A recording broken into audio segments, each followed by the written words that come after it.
Which case check on your... Today is Monday, 11/18/2019, 1500 hours. We're at Goddard, downtown Riverside. And we have EMS here with me at this time. Are you BLS or ALS? BLS. Okay. And we have the EMTs here taking my pressure.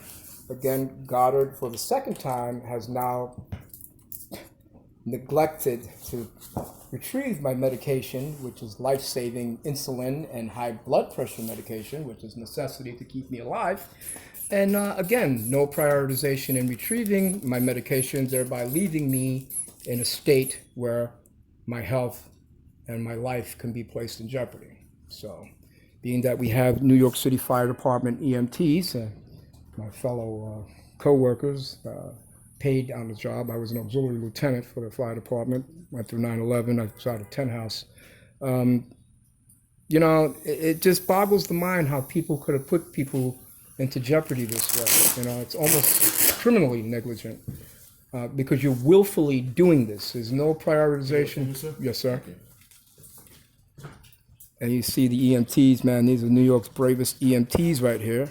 And so we want to make note of this, because when we do bring this to federal court, this will be a case that will be pursued. Yeah, no problem. Do you have any allergies, sir? No, sir, no allergies, sir? no. So we're going to see how high my sugar is, since I've had now insulin in the past 5 days. There's my wonderful, wonderful, wonderful caseworker there. Yeah. What are we measuring? 364 right now. Yeah. So we're at 364, which is pretty good for 5 days. You know. Still high. So this is Goddard.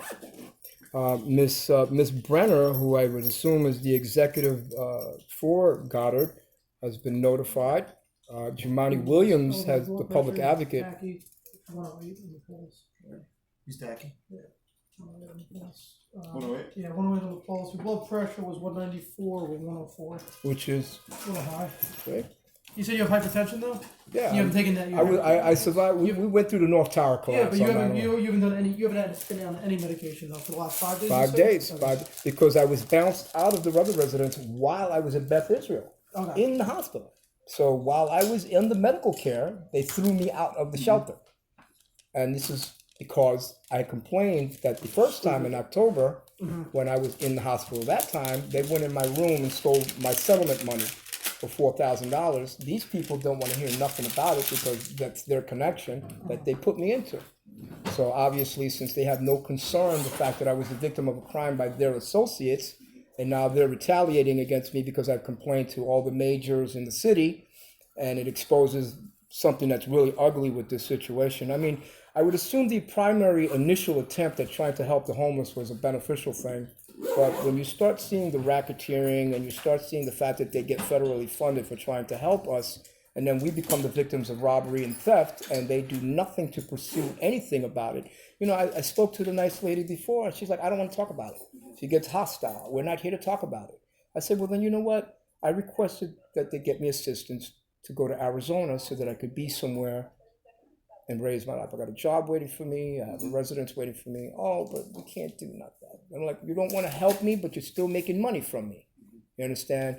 You know that I'm the victim of a crime by your associates, but you don't want to pursue the leads. I already know who did it because it was the resident attendants that put me in the ambulance that went right back upstairs to my room and robbed the shit out of me.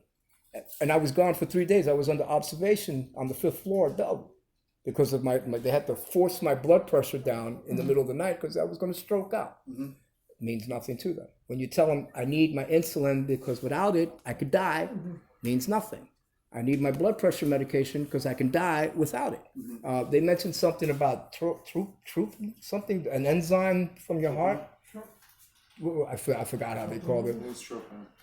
They said that I was having a problem with that, and that was an indicative of an oncoming problem, a stroke. I can have a heart attack. So you don't want to go to the hospital? I'm going to be RMA because I'm waiting for the supervisor. I mean, I don't know if it's AMA yet, but if it is, that just is going to increase my case even further, because obviously the priority and the status of the case as a priority case